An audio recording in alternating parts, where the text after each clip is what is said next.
நாளைய தினம் பாலஸ்தீன அப்பாவிகள் விடுவிக்கப்பட இருக்கிறார்கள். 1950 பேர் என்பது நமக்கு தெரியும். இந்த 50 பேருடைய குடும்பங்களுக்கும் இன்றைக்கு இஸ்ரேலிய ஆக்கிரமிப்பு ராணுவம் SMS அனுப்பி இருக்கிறாங்க.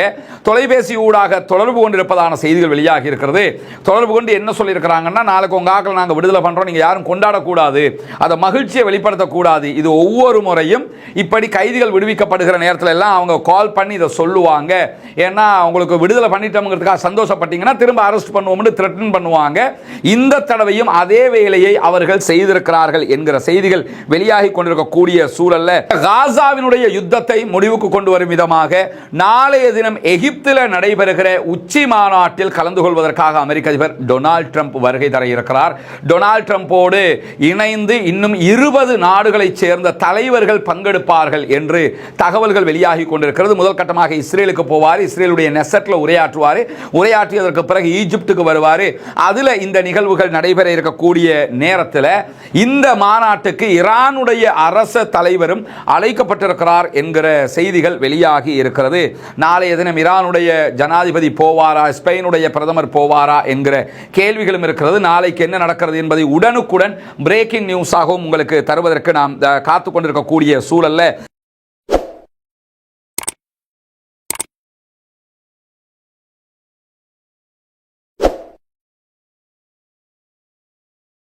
அன்பிற்கினிய சகோதர சகோதரிகளே, நம் அனைவர் மீதும் ஏக இறைவனுடைய அமைதியும் கருணையும் உண்டாகட்டுமாக என்கிற உயரிய பிரார்த்தனைகளோடு பாலஸ்தீனத்தினுடைய காசா பகுதிகளில் தற்போது அமைதி நிலவிக் கொண்டிருக்கக்கூடிய சூழல்ல இன்றைய நாட்களில் என்னவெல்லாம் நடந்திருக்கிறது, காசாவினுடைய அடுத்த கட்ட செயல்பாடுகள் என்ன, அதை சுற்றி நடக்கக்கூடிய செயல்பாடுகள் என்ன என்பதைத்தான் இன்றைய வீடியோவிலையும் நம்ம பார்க்க இருக்கிறோம். இன்றைய நாளை பொறுத்தவரை காசாவில் யுத்தம் ஆரம்பிக்கப்பட்டு 737வது நாளாக இருக்கிறது. சமாதானம் தோற்றுவிக்கப்பட்டு 2வது நாளிலே நாம் எல்லாம் நின்று கொண்டிருக்கக்கூடிய இந்த சூழல்ல பாலஸ்தீனத்தினுடைய இஸ்ரேலிய ஆக்கிரமிப்பு ராணுவத்தின் யுத்தம் என்பது பாலஸ்தீன விடுதலை அமைப்பை தோற்கடிக்க முடியாமல் முடிவுற்ற ஒரு யுத்தமாக இருக்கிறது என்று இஸ்ரேலுடைய ரிசர்வ் மேஜர் ஜெனரலாக இருக்கக்கூடிய இட்சாக் பிரிக் என்பவர் இன்றைக்கு தெரிவித்திருக்கக்கூடிய கருத்துக்களை இஸ்ரேலுடைய பத்திரிகைகள் மிக முக்கியமான ஒரு செய்தியாக மாற்றி இருக்கின்றன.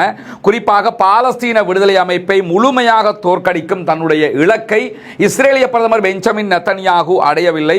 பாலஸ்தீன விடுதலை அமைப்பு ஒப்பந்தத்திற்கு ஒப்புக்கொண்டது என்பது இஸ்ரேலுடைய ஆயுத அச்சுறுத்தல் காரணமாக இல்லை. ஆயுதத்தை வைத்து சண்டையிட்டதினூடாக பாலஸ்தீன விடுதலை அமைப்பு ஒப்பந்தத்திற்கு ஒப்புக்கொள்ளவே இல்லை. அவர்கள் மிக தெளிவாக அவர்களுடைய இலக்குகளை அடையும் விதமாகத்தான் இந்த ஒப்பந்தத்திலே கையெழுத்திட்டிருக்கிறார்கள் என்கிற செய்தியை இஸ்ரேலுடைய மேஜர் ஜெனரல் இட்சாக் பிரிக் சொல்லி இருக்கிறார். இஸ்ரேலிய பத்திரிகைகள் எல்லாம் இன்றைக்கு அதை ஒரு முக்கியமான தலைப்புச் செய்தியாக மாற்றிக் கொண்டிருக்கின்றன. ஏன்னா ஒரு யுத்த விவகாரத்தை நம்ம என்ன புரிஞ்சுக்கிறோம்னா, யுத்தத்தில் யுத்தம் செய்யக்கூடிய தரப்பு ஜெயித்து விட்டது என்றால் அந்த தரப்பினுடைய தலைவருக்கு எதிர்காலம் பிரகாசமாக இருக்கும் என்று அர்த்தம். இலங்கையினுடைய இறுதி யுத்தத்தில் மஹிந்த ராஜபக்ஷ வெற்றி பெற்றதற்கு பிறகு மீண்டும் அவர் பதவிக்கு வருவதற்கு, அதற்கு பிறகு அவருடைய தம்பி பதவிக்கு வருவதற்கெல்லாம் அதுவே காரணமாக அவர்கள் காட்டிக் கொண்டிருந்தார்கள். ஏன்னா நாங்கள் யுத்தத்தை முடிச்சோம்னு ஒரு 10-15 வருஷத்தை அதிலேயே ஓட்டிக்கிற முடியும். ஆனால் யுத்தத்தில் மாறி தோத்து போயிட்டாங்கன்னா அதை வைத்து எதுவுமே செய்ய முடியாது. அவருடைய அரசியல் எதிர்காலம் சூனியமாய் போய்விடும். அந்த நிலைமை தான் தற்போது இஸ்ரேலிய பிரதமர் பெஞ்சமின் நெத்தன்யாகுக்கு ஏற்பட்டிருக்கிறது. இப்ப கண்டவனும் கலாய்க்கிற நிலைமைக்கு இஸ்ரேலுடைய பிரதமர் தள்ளப்பட்டிருக்கிறார். அல்லாஹுடைய ஒரு அருள் அது. ஏன்னா நாங்க எங்களை விட்டா யாருமே இல்லை என்று நினைத்தவர்களுக்கு நாம் கேட்ட பிரார்த்தனைகளை அல்லாஹ் அங்கீகரித்திருக்கிறான். ரொம்ப கேவலப்பட்டு கொண்டே இருக்கிறார்கள் ஒவ்வொரு நாளும் என்கிற நிலையில இன்றைக்கு வெளியாகி இருக்கக்கூடிய ஒரு முக்கியமான வீடியோ சர்வதேச அளவில் இஸ்ரேல் யார் என்பதை மீண்டும் படம் பிடித்து காட்டியிருக்கிறது. குறிப்பாக பாலஸ்தீனத்தினுடைய கைதிகள் 1950 பேர் ஒரே நேரத்தில் விடுதலை செய்யப்பட வேண்டும் என்பதுதான் இந்த ஒப்பந்தத்தினுடைய திட்டமாக இருக்கிறது. இன்ஷா அல்லாஹ் நாளைய தினம் பாலஸ்தீனத்தினுடைய கைதிகளை இஸ்ரேல் விடுவிக்க இருக்கிற அதே நேரத்தில் இஸ்ரேலியர்களை கைதிகளாக பிடிச்சு வச்சிருக்கிறாங்க பாலஸ்தீன விடுதலை அமைப்பினர். அவர்களும் அவர்களை விடுதலை செய்ய இருக்கிறார்கள்.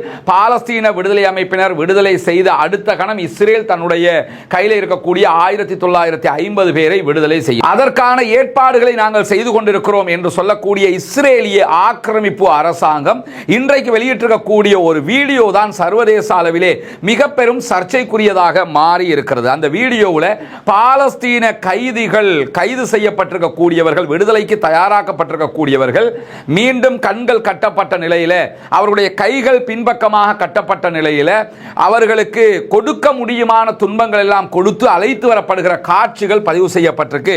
இந்த வீடியோக்களை இன்றைக்கு அல் ஜசீராவும் ஒரு முக்கியமான வீடியோவாக வெளியிட்டிருக்கிறது. நமக்கு வீடியோவை இந்த இடத்துல பிளே பண்ண முடியாது, அதனுடைய புகைப்படத்தை தான் நீங்க பார்க்குறீங்க. அவர்கள் குனிய வைக்கப்பட்டு ஒருவருக்கு பின்னால் ஒருவர் கண்கள் கட்டப்பட்ட நிலையில் அழைத்து வரப்படக்கூடிய காட்சிகள் தான் இன்றைக்கு வெளியாகி இருக்கிறது. எக்ஸ் தளத்தில் கடுமையான எதிர்ப்பை பிரதிபலிக்கக்கூடியதாக மாறி இருக்கக்கூடியது இந்த காட்சிகளாக இருக்கிறது. இஸ்ரேல் கைதிகளை கூட எவ்வளவு அவலட்சணமாக நடத்துகிறது என்பதை இதன் மூலமாக புரிந்து கொள்ளுகிற ஒரு செய்தியாக மாறி இருக்கிறது. அதனால தான் பாலஸ்தீன விடுதலை அமைப்பினர் எங்களுடைய பணைய கைதிகளை விடுவிக்கும் போது மீடியா இருக்கக்கூடாது, மீடியாவை இல்லாம விடுதலை செய்யணும் ஏன் கேட்கறாங்கன்னு கேட்டா, அவங்க இப்படி விடுதலை செய்ய மாட்டாங்க, அவங்க ரொம்ப டீசென்டா டிசிப்ளினா தான் அவங்க விடுதலை பண்ணுவாங்க. அதையெல்லாம் பார்க்கும்போது ஒப்பிடுவாங்க சர்வதேச மக்கள், இவர்கள் எப்படி நடந்து கொள்கிறார்கள், அவர்கள் எப்படி நடந்து கொள்கிறார்கள் என்று. அதற்குத்தான் அவர்கள் அதையெல்லாம் செய்வதற்கு கோருகிறார்கள். ஆனாலும் இன்றைக்கு இஸ்ரேலுடைய லட்சணம் என்ன என்பது மிக தெளிவாக தெரிந்துவிட்டது என்பதை நம்ம பார்க்க முடிகிறது. பாவம், அந்த அப்பாவிகள், ரொம்ப வயதான மக்கள் கூட அதிலே விடுதலை செய்யப்படுகிறார்கள். அவங்க குனிஞ்சுக்கிட்டு நடக்க முடியாமல் நடக்கிற காட்சிகள் எல்லாம் நம்மளால பார்க்க முடியாத ஒரு சூழல் இருக்கிற. அந்த வீடியோ நம்முடைய டெலிகிராம் பக்கத்தில் பதிவேற்றுகிறோம். சகோதரர்கள் பாருங்கள். பாலஸ்தீன அப்பாவிகளுக்காக தொடர்ந்தும் பிரார்த்தனைகளில் ஈடுபடுங்கள் என்கிற கோரிக்கைகளோடு நாளைய தினம் பாலஸ்தீன அப்பாவிகள் விடுவிக்கப்பட இருக்கிறார்கள். 1950 பேர் என்பது நமக்கு தெரியும். இந்த 50 பேருடைய குடும்பங்களுக்கும் இன்றைக்கு இஸ்ரேலிய ஆக்கிரமிப்பு ராணுவம் SMS அனுப்பி இருக்கிறாங்க. தொலைபேசி ஊடாக தொடர்பு கொண்டிருப்பதான செய்திகள் வெளியாகி இருக்கிறது. தொடர்பு கொண்டு என்ன சொல்லி இருக்கிறாங்கன்னா, நாளைக்கு உங்க ஆக்களை நாங்கள் விடுதலை பண்றோம், நீங்க யாரும் கொண்டாடக்கூடாது, அதை மகிழ்ச்சியை வெளிப்படுத்தக்கூடாது. இது ஒவ்வொரு முறையும் இப்படி கைதிகள் விடுவிக்கப்படுகிற நேரத்தில் எல்லாம் அவங்க கால் பண்ணி இதை சொல்லுவாங்க. ஏன்னா உங்களுக்கு விடுதலை பண்ணிட்டோம்ங்கிறதுக்காக சந்தோஷப்பட்டீங்கன்னா திரும்ப அரெஸ்ட் பண்ணுவோம்னு த்ரெட்டன் பண்ணுவாங்க. இந்த தடவையும் அதே வேலையை அவர்கள் செய்திருக்கிறார்கள் என்கிற செய்திகள் வெளியாகி கொண்டிருக்கக்கூடிய சூழல்ல காசாவினுடைய யுத்தத்தை முடிவுக்கு கொண்டு வரும் விதமாக நாளைய தினம் எகிப்தில் நடைபெறுகிற உச்சி மாநாட்டில் கலந்து கொள்வதற்காக அமெரிக்க அதிபர் டொனால்ட் ட்ரம்ப் வருகை தர இருக்கிறார். டொனால்ட் ட்ரம்போடு இணைந்து இன்னும் 20 நாடுகளைச் சேர்ந்த தலைவர்கள் பங்கெடுப்பார்கள் என்று தகவல்கள் வெளியாகி கொண்டிருக்கிறது. முதல் கட்டமாக இஸ்ரேலுக்கு போவார், இஸ்ரேலுடைய நெசட்ல உரையாற்றுவார், உரையாற்றியதற்கு பிறகு ஈஜிப்டுக்கு வருவார். அதுல இந்த நிகழ்வுகள் நடைபெற இருக்கக்கூடிய நேரத்தில் இந்த சம்பவத்தில் 20 நாடுகளைச் சேர்ந்த தலைவர்கள் கலந்து கொள்வார்கள் என்கிற அறிவிப்புகள் வெளியாகி இருக்கும் போது அமெரிக்காவினுடைய வெளியுறவுத்துறை பல நாடுகளைச் சேர்ந்த தலைவர்களையும் இதற்கு அழைத்திருக்கிறது. அதே நேரத்தில் பிரிட்டனுடைய பிரதமர் ஸ்டாமர் நாளை இந்த நிகழ்விலே பங்கெடுப்பேன் என்று அறிவித்திருக்கிறார். இன்னும் வெளிப்படையாக மற்ற யார் அறிவித்திருக்கிறார்கள் என்கிற செய்திகள் வெளியாகவில்லை. அதே நேரத்தில் ஸ்பெயின், குறிப்பாக ஈரான் உள்ளிட்ட நாடுகளுக்கும் அழைப்புகள் விடுக்கப்பட்டிருக்கிறது என்கிற செய்திகள் வெளியாகி இருக்கிறது. அமெரிக்காவும் ஈரானும் எப்படி நிலைமைன்றது நமக்கு தெரியும். கீரியும் பாம்பும் போல இருக்கக்கூடியவங்க. இப்படியான சூழலில் இந்த நேரத்திலையும் இந்த காசாவினுடைய யுத்தத்தின் போது அமெரிக்காவினுடைய முழுமையான ஒத்துழைப்பில் இஸ்ரேல் ஈரான் மீது தாக்குதல் நடத்தியது. அதற்கு உச்சகட்டமாக பதிலடியை ஈரானும் கொடுத்திருந்த நிலையில தான் இந்த மாநாட்டுக்கு ஈரானுடைய அரச தலைவரும் அழைக்கப்பட்டிருக்கிறார் என்கிற செய்திகள் வெளியாகி இருக்கிறது.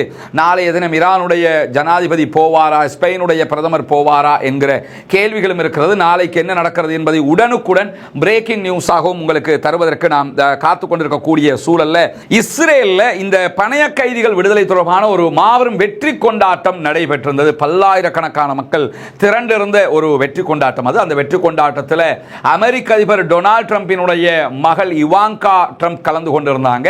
அவருடைய கணவர் குஷ்னர் அதிலே பங்கெடுத்திருந்தார். எல்லாவற்றுக்கும் அதிகமாக மத்திய கிழக்குக்கான அமெரிக்க ஜனாதிபதியினுடைய தூதராக இருக்கக்கூடிய ஸ்டீவ் விட்காஃப் பங்கேற்றிருந்தார். ஸ்டீவ் விட்காஃப் நேரடியாக காசாவுக்கு வந்து அந்த எல்லோ லைனுக்கு இஸ்ரேல் பின்வாங்கிட்டாங்கிறதை எல்லாம் அறிவித்து விட்டு இந்த ஆர்ப்பாட்டத்திலே, போராட்டத்திலே பங்கெடுத்திருந்தார். அந்த போராட்டத்தில் அவர் இஸ்ரேலுடைய அரசாங்கத்தை பாராட்டுவதற்கு முன்பதாக அமெரிக்க அதிபர் டொனால்ட் ட்ரம்பை பாராட்டி பேசிக்கிட்டு இருந்தார்.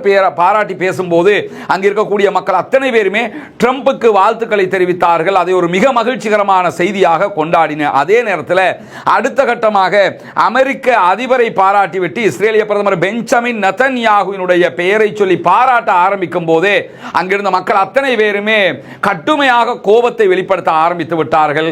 அந்த ஊ வைக்கிறது தெரியுமில்ல, ஊ வச்சு விசில் அடிச்சு ரொம்ப கேவலமாக இஸ்ரேலிய பிரதமர் பெஞ்சமின் நெதன்யாகுவை அவர்களுடைய நாட்டுக்குள்ளே இருக்கக்கூடிய மக்களே பேச ஆரம்பிச்சிட்டாங்கன்னா 2 ஆண்டுகளுக்கு பிறகு இப்படி ஒரு சமாதான உடன்படிக்கை வந்திருக்கிறது. ஒன்றோ யுத்தத்தில் ஜெயிச்சுட்டு வந்திருந்தான்னா எத்தனை ஆண்டு எடுத்திருந்தாலும் அது ஒரு கணக்குன்னு அந்த மக்களை ஏற்றுக்கொண்டிருப்பாங்க.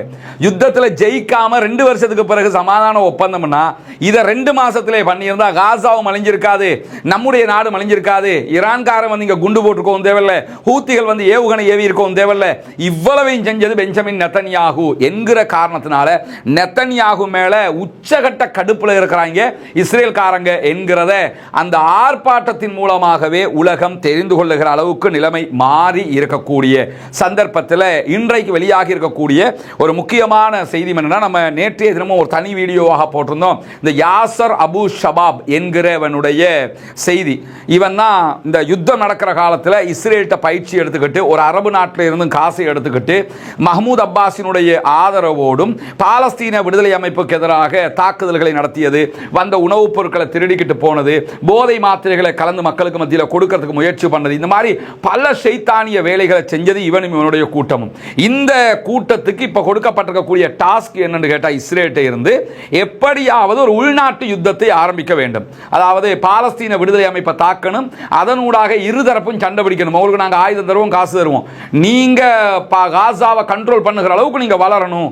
அந்த மாதிரி ஒரு டாஸ்கை கொடுத்து இப்ப உள்நாட்டு யுத்தம் ஒன்றை ஆரம்பிப்பதற்கான முயற்சிகளில் இந்த சைத்தானிய குழு ஈடுபட்டுக் கொண்டிருக்கக்கூடிய சூழல்ல நாட்டை கண்ட்ரோலுக்கு எடுக்கும் விதமாக பாலஸ்தீன விடுதலை அமைப்பினர் முதல் கட்டமாக 7000 பாதுகாப்பு போலீஸ் அதிகாரிகளை நாடு முழுவதும் தற்போது கண்ட்ரோல் பண்ணப்பட்டிருக்கக்கூடிய அந்த எல்லோ லைனுக்கு உட்பட்ட எல்லா பகுதிகளிலும் நிறுத்தி வைத்திருக்கக்கூடிய நேரத்தில் ராணுவ பின்னணி கொண்ட 3 ஆளுநர்களையும் உடனடியாக பாலஸ்தீன விடுதலை அமைப்பு காசாவுக்குள்ள நியமிச்சிருக்கிறாங்க. இப்போதைக்கு கண்ட்ரோல் பண்ணுவதற்காக ஏற்பாடு செய்திருக்கிறாங்க.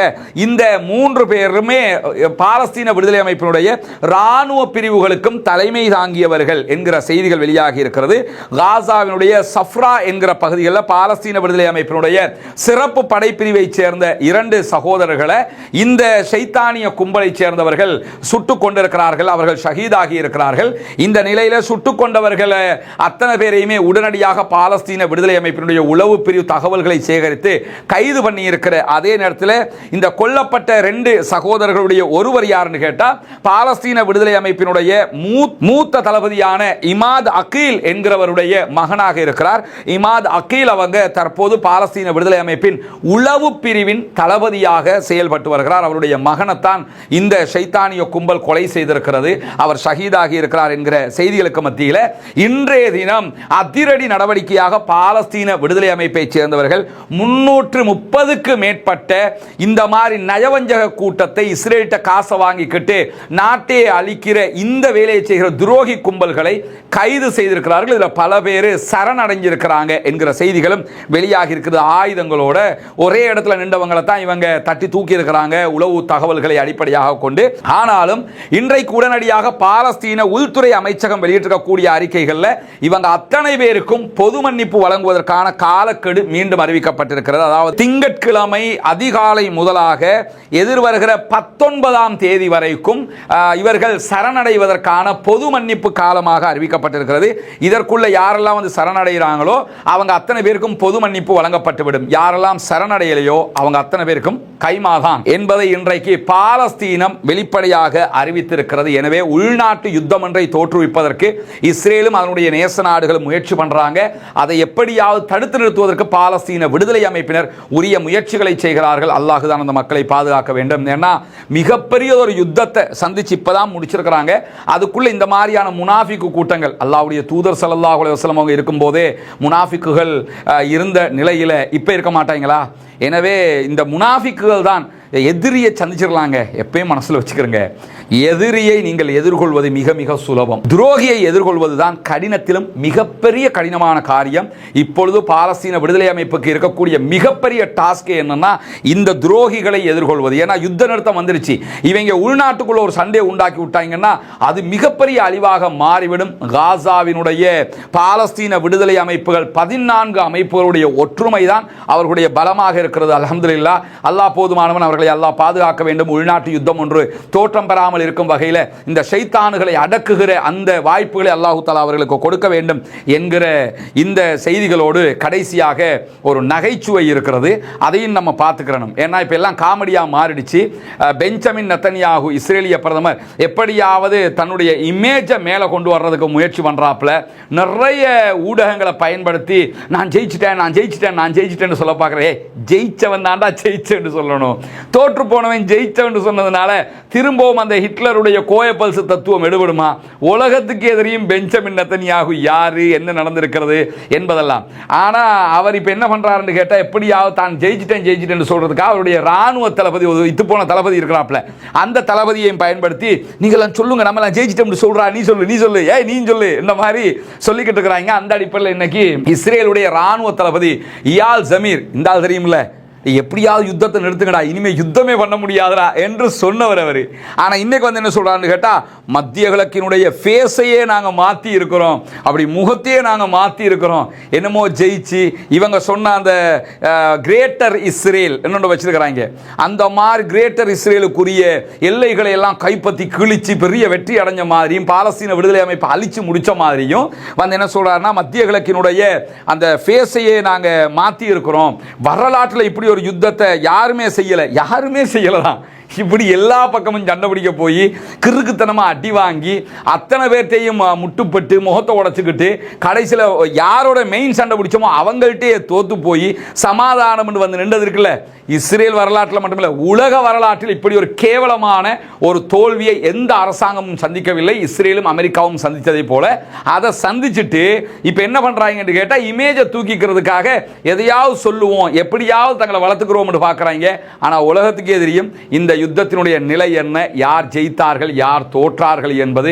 அல்ஹம்துலில்லாஹ். எனவே இப்போ கொஞ்சம் மீடியாவை பயன்படுத்துறதுக்கு ஏதோ ட்ரைகளை பண்ணிக்கிட்டு இருக்கிறாங்க.